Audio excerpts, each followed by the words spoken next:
Hello दोस्तों, आप सभी का स्वागत है मॉडर्न क्लासरूम में। आप सभी को सबसे पहले प्यार भरा गुड मॉर्निंग। आज है 7 नवंबर और आज के इस क्लास में हम 6 और 7 नवंबर के करंट अफेयर्स को डिस्कस करने वाले हैं। ठीक है, चलिए आइए क्लास को हम स्टार्ट करते हैं। आज के क्लास में हमारा पहला क्वेश्चन हो जाएगा, किसने एशियाई बॉक्सिंग चैंपियनशिप में रजत पदक जीता है? भूमिशा शर्मा, सीमा शर्मा, अनिर्धा शर्मा या कुसुमा शर्मा? तो इसमें आपका सही आंसर हो जाएगा ऑप्शन नंबर ए, भूमिशा शर्मा ने एशियाई बॉक्सिंग चैंपियनशिप में रजत पदक जीता है। ठीक है, कजाकिस्तान में 21 अक्टूबर से 3 नवंबर तक आयोजित एशियाई बॉक्सिंग चैंपियनशिप में हरियाणा के सिरसा की बेटी भूमिशा शर्मा ने रजत पदक हासिल कर सिरसा व देश का गौरव बढ़ाया है। ठीक है, चलिए आगे देखते हैं। क्वेश्चन नंबर दूसरा क्या कह रहा है, किस देश के लिए अमेरिका ने एक बड़े सैन्य सहायता पैकेज की घोषणा की है? दक्षिण कोरिया, अमेरिका, उत्तर कोरिया या अफ्रीका? तो इस प्रश्न का आपका सही आंसर हो जाएगा ऑप्शन नंबर बी, अमेरिका।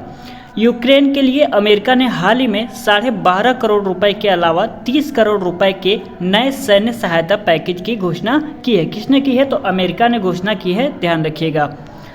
चलिए आगे बढ़ते हैं। तीसरा क्वेश्चन कह रहा है हमारा, 6 नवंबर को विश्व भर में कौन सा दिवस मनाया जाता है? विश्व सुनामी जागरूकता दिवस, युद्ध और सशस्त्र संघर्ष में पर्यावरण के शोषण को रोकने के लिए अंतर्राष्ट्रीय दिवस, राष्ट्रीय कैंसर जागरूकता दिवस या विश्व विज्ञान दिवस शांति और विकास के लिए? तो इस प्रश्न का आपका सही आंसर हो जाएगा ऑप्शन नंबर बी, युद्ध और सशस्त्र संघर्ष में पर्यावरण के शोषण को रोकने के लिए अंतर्राष्ट्रीय दिवस मनाया जाता है। कब? 6 नवंबर को विश्व भर में मनाया जाता है। आइए कुछ जान लेते हैं।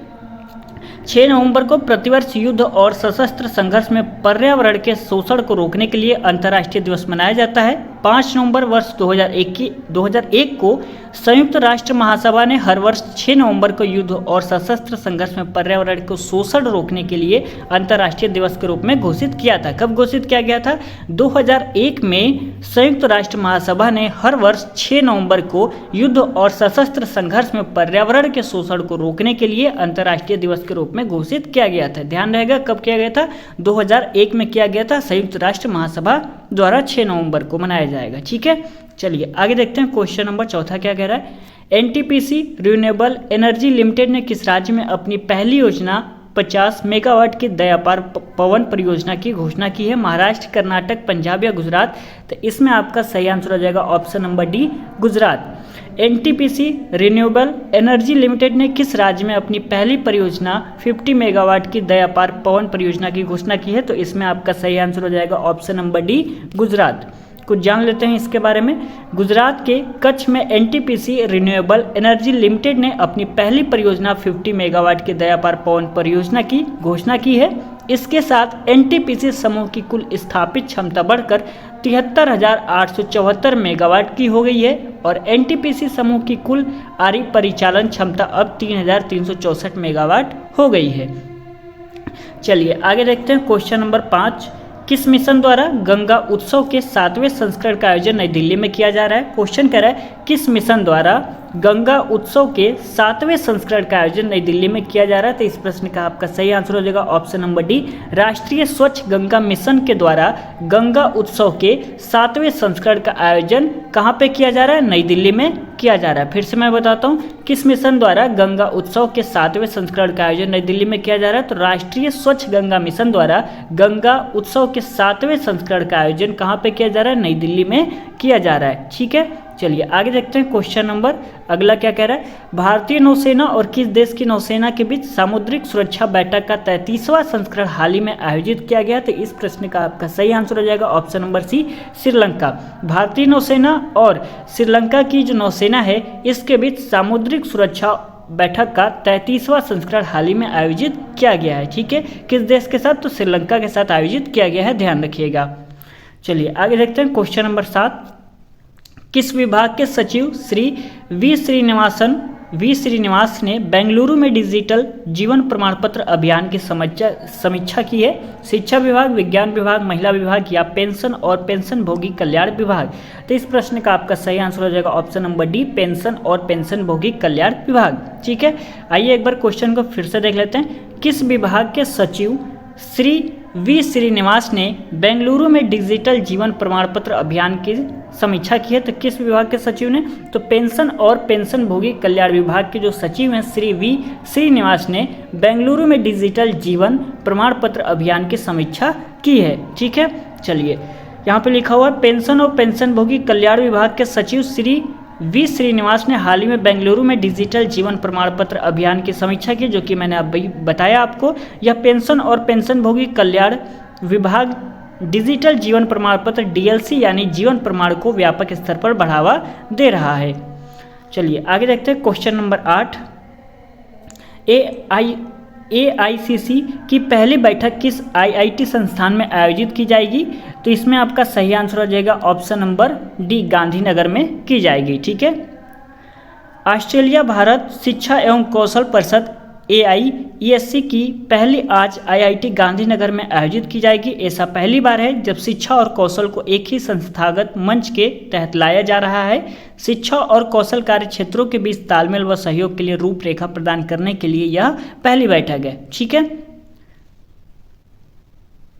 एक बार फिर से हम क्वेश्चन को देख लेते हैं। क्वेश्चन कर रहा है AIESC की पहली बैठक किस IIT संस्थान में आयोजित की गई है? तो इस प्रश्न का आपको सही आंसर मैंने अभी बताया था, गांधीनगर में की जा रही है आयोजित। AIESC की पहली बैठक किस IIT संस्थान में आयोजित की जा रही है? तो गांधीनगर IIT संस्थान में आयोजित की जा रही है। ठीक है, ध्यान रखिएगा आप। चलिए आगे देखते हैं क्वेश्चन नंबर 9 क्या कह रहा है। म्यांमार के श्रम मंत्रालय ने कितने विदेशी रोजगार एजेंसियों के लाइसेंस अस्थायी रूप से निलंबित कर दिए हैं? ठीक है, क्वेश्चन कह रहा है म्यांमार के श्रम मंत्रालय ने कितने विदेशी रोजगार एजेंसियों के लाइसेंस अस्थायी रूप से निलंबित कर दिए हैं? तो इसमें आपका सही आंसर हो जाएगा ऑप्शन नंबर सी, 10। ठीक है, 10 विदेशी रोजगार एजेंसियों के लाइसेंस हाल ही में म्यांमार के श्रम मंत्रालय ने अस्थायी रूप से निलंबित कर दिए हैं। क्वेश्चन नंबर 10 कह रहा है हमारा, प्रधानमंत्री अन्न योजना के तहत कितने वर्षों तक पीएम मोदी ने मुफ्त राशन देने को ऐलान किया है? यहाँ पे मैंने ऑप्शन नंबर ए लिखा ही नहीं है तो कोई बात नहीं। ऑप्शन नंबर बी 10 वर्ष, ऑप्शन नंबर सी 8 वर्ष, ऑप्शन नंबर डी 7 वर्ष। तो इसमें आपका कोई भी आंसर सही नहीं है। यहाँ पे मैंने लिख दिया हुआ है, ऑप्शन लिखना भूल गया था लेकिन यहाँ पे फैक्ट लिख दिया है मैंने। अगले 5 वर्ष के लिए प्रधानमंत्री नरेंद्र मोदी ने प्रधानमंत्री अन्न योजना के तहत मुफ्त राशन योजना को बढ़ाने का ऐलान करते हुए गरीब कल्याण उनकी सबसे पहली प्राथमिकता है। ठीक है, अब आपको पता लग गया कि प्रधानमंत्री अन्न योजना के तहत कितने वर्षों तक पीएम मोदी ने मुफ्त राशन देने का ऐलान किया। अब आपको पता लग गया होगा अगले 5 वर्षों के लिए मुफ्त राशन देने का ऐलान किया गया है प्रधानमंत्री अन्न योजना के तहत। ठीक है, ध्यान रखिएगा, प्रधानमंत्री अन्न योजना के तहत 5 वर्षों तक मुफ्त राशन देने का ऐलान किया गया है। चलिए आगे देखते हैं क्वेश्चन नंबर 11।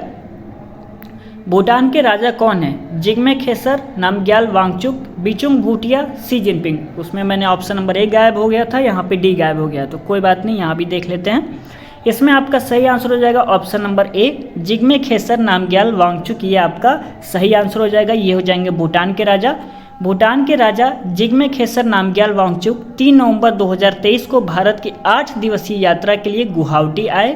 असम के मुख्यमंत्री हेमंत बिस्वा शर्मा ने गोपीनाथ बोरदोलोई हवाई अड्डे पर उनका स्वागत किया है। ये आपको समझ में आ गया। भूटान के राजा कौन है? जिग्मे खेसर नामग्याल वांगचुक हैं।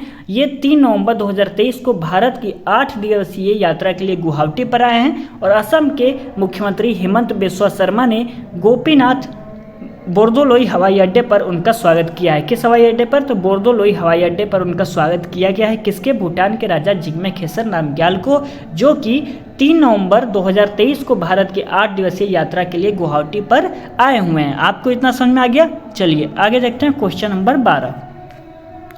नेपाल में 6.4 तीव्रता का भूकंप आया। इसका केंद्र नेपाल के किस जिले में था?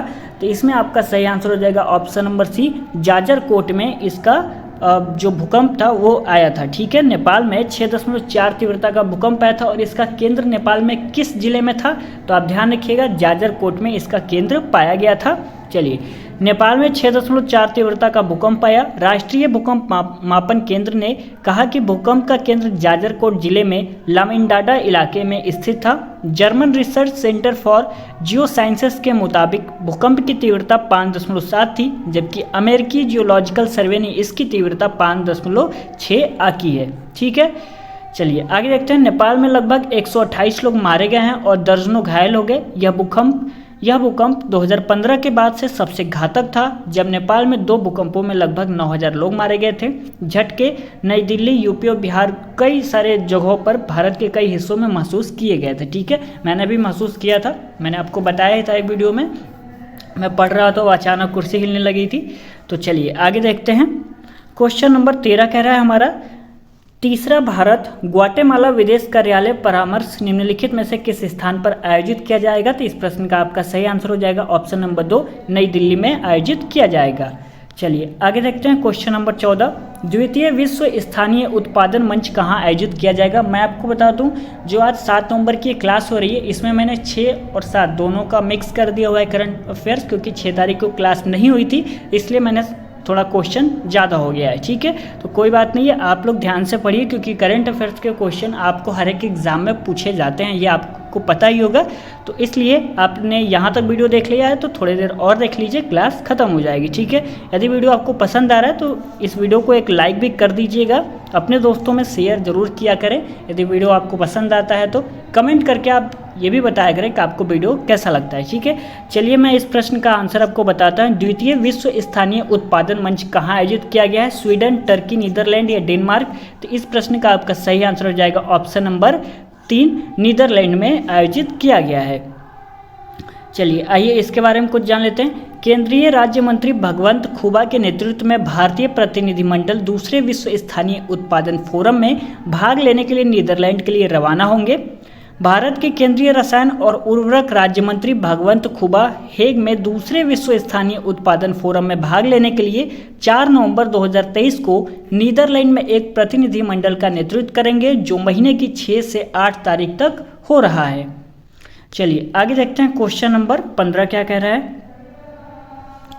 भारत में चुनावी बॉन्ड भुनाने के लिए अधिकृत एकमात्र बैंक कौन सा है? क्वेश्चन कह रहा है भारत में चुनावी बॉन्ड भुनाने के लिए अधिकृत एकमात्र बैंक कौन सा है? बैंक ऑफ बड़ौदा, भारतीय state bank, Punjab national bank या दोनों? 1 और 2 दोनों। तो इस प्रश्न का आपका सही आंसर हो जाएगा ऑप्शन नंबर 2, भारतीय स्टेट बैंक। चलिए इसके बारे में कुछ जानते हैं। SBI अपनी 29 अधिकृत शाखाओं के माध्यम से बिक्री के 29वें चरण में 6/11/2023 से 20/11/2023 तक चुनावी बॉन्ड जारी करने और भुनाने के लिए अधिकृत है। चुनावी बॉन्ड जारी करना और भुनाना भारतीय स्टेट बैंक को बिक्री के चरण में भारत सरकार द्वारा अपनी 29 अधिकृत शाखाओं के माध्यम से 6/11/2023 से 20/11/2023 तक चुनावी जारी करने भुनाने के लिए अधिकृत किया गया है। ठीक है, चलिए आगे देखते हैं।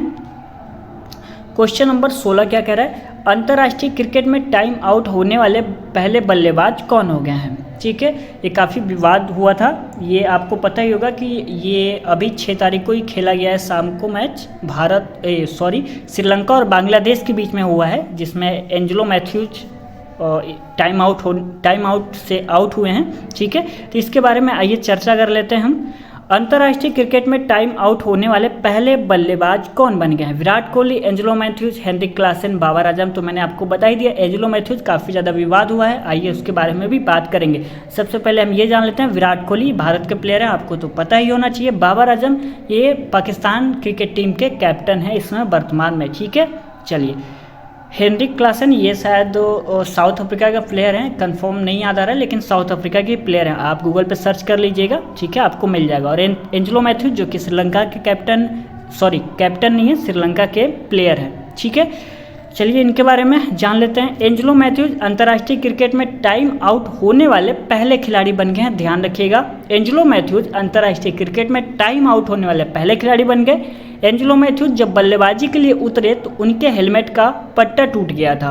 ठीक है, मैथ्यूज को बल्लेबाजी की स्थिति संभालने में 2 मिनट से अधिक का समय लगा, जबकि वो प्रतिस्थापन हेलमेट का इंतजार कर रहे थे। उसके बाद क्या हुआ, बांग्लादेश के जो कप्तान हैं साकिब अल हसन, उन्होंने अंपायर से अपील की कि इन्हें आउट दे दिया जाए। ठीक है, और ऑन फील्ड अंपायर ने साकिब की अपील को सही ठहराया और मैथ्यूज को आउट दे दिया। ये कहानी थी। चलिए आगे भी देख लेते हैं। क्रिकेट इतिहास में यह पहली बार था कि कोई बल्लेबाज हेलमेट संबंधी समस्या के कारण टाइम आउट पर आउट हुआ है, यह पहली बार हुआ है। ठीक है, श्रीलंका के श्रीलंका के 25वें ओवर में सदीरा सर्विक्रमा आउट हो गए। एंजेलो मैथ्यूज अगले व्यक्ति थे, ये आने वाले थे, फील्ड में आ भी गए। जब मैथ्यूज बल्लेबाजी के लिए बाहर जा रहे थे तो उन्होंने देखा कि उनका जो हेलमेट का जो पट्टा है वो टूट गया है, तो उन्होंने रिप्लेसमेंट के लिए दूसरा मांगा, लेकिन ग्राउंड स्टाफ को हेलमेट लाने में कुछ समय लग गया। तो जो बांग्लादेश के कैप्टन है उन्हें लगा थोड़ा सा गुस्सा, ऐसा मुझे फील हुआ, उन्हें गुस्सा आया और उन्होंने अंपायर से कह दिया कि नहीं, इन्हें आउट दे दिया जाए, और ऑन फील्ड अंपायर ने आउट भी दे दिया। ठीक है, चलिए आगे देखते हैं। जब मैथ्यूज रिप्लेसमेंट हेलमेट का इंतजार कर रहे थे तब बांग्लादेश के जो कप्तान है साकिब अल हसन ने उनसे टाइम आउट की अपील की। ठीक है, और ऑन फील्ड अंपायर ने साकिब की अपील को सही ठहराया और मैथ्यूज को आउट दे दिया। मुझे लगता है थोड़ी सी तो गलती हो गई है। यह निर्णय विवादास्पद था। कई लोगों का तर्क था कि यह मैथ्यूज के साथ अन्याय था। मुझे भी ऐसा लगा, थोड़ी सी भी तो इंसानियत होती है ना, तो ऐसा नहीं करना चाहिए था। हालांकि मौजूदा आईसीसी नियमों के तहत यदि कोई बल्लेबाज पिछला विकेट गिरने के 3 मिनट के भीतर बल्लेबाजी करने के लिए तैयार नहीं होता है तो उसे टाइम आउट दिया जा सकता है। ये रूल है, लेकिन फिर भी थोड़ी सी इंसानियत दिखानी चाहिए थी। वैसे भी बांग्लादेश के लिए तो नागिन डांस काफ़ी ज़्यादा फेवरेट है। आप मैच देखते हैं तो आपको पता होगा बांग्लादेश काफ़ी ज़्यादा नागिन डांस करती है। तो आप सभी को पता ही हो गया एंजेलो मैथ्यूज़ के साथ क्या हुआ। आज बांग्लादेश के खिलाफ बैटिंग करने के लिए उतरे, लेकिन इन्हें पता चलता है कि जो हेलमेट का पट्टा है वह टूट गया है। तो ये ग्राउंड स्टाफ से मांगते हैं, लेकिन उसमें 2 मिनट से ज़्यादा का समय लग जाता है। फिर क्या करते हैं, साकिब अल हसन जो बांग्लादेश के कैप्टन हैं वो अंपायर से क्या करते हैं, मांग करते हैं कि इन्हें आउट दे दिया जाए, और ऑन फील्ड अंपायर क्या करते हैं, इन्हें आउट दे भी देते हैं, और काफ़ी ज़्यादा विवाद हुआ है। उम्मीद करते हैं आपको ये जो पूरी जानकारी थी एंजेलो मैथ्यूज की, ये आपको पता हो गया था। और टाइम आउट से आउट होने वाले ये पहले बल्लेबाज बन गए हैं, ये आप ध्यान रखिएगा। चलिए आगे देखते हैं। इनका नाम है सुनील नारायण। ठीक है, अब इनकी क्या न्यूज़ है, चलिए इनको भी जान लेते हैं। ये क्या हुआ है कि अभी अभी इन्होंने अंतर्राष्ट्रीय क्रिकेट से संन्यास लिया है। ठीक है, यहाँ पे मैंने लिख भी दिया है। वेस्ट इंडीज़ के ऑलराउंडर हैं सुनील नारायण ने अंतर्राष्ट्रीय क्रिकेट से संन्यास की घोषणा की है। काफ़ी ज़्यादा अच्छे ऑलराउंडर हैं, यदि आप मैच देखते हैं तो आपको पता होगा कितने अच्छे ऑलराउंडर हैं। ठीक है, चलिए आज की क्लास में बस इतना ही। यदि वीडियो आपको पसंद आया होगा तो प्लीज़ इस वीडियो को लाइक कर दीजिएगा, अपने दोस्तों में इस वीडियो को ज़्यादा से ज़्यादा शेयर करिएगा। व्हाट्सएप पे, टेलीग्राम पे, जहाँ भी आपने स्टडी ग्रुप ज्वाइन किया हुआ है वहाँ पे इस वीडियो को एक बार शेयर ज़रूर कर दीजिएगा। कमेंट करके बताइएगा आपको वीडियो कैसा लगा, या आपको कुछ पूछना हुआ करे तो भी आप हमसे कमेंट करके पूछ सकते हैं। ठीक है, चैनल पर आप नए हैं तो चैनल को सब्सक्राइब कर लीजिएगा ऐसे ही वीडियोस पाने के लिए, और एक बार प्लेलिस्ट चेक कर लीजिए, आपको वहाँ पे बहुत सारे क्लासेस मिल जाएंगी। यदि आप एसएससी जीडी के लिए स्टैटिक जीके पढ़ना चाहते हैं तो भी आपको क्लास वहाँ पे अपलोड कर दिया है, तो आप उसको भी देख सकते हैं। ठीक है, चलिए मिलते हैं अगले क्लास में, तब तक के लिए धन्यवाद।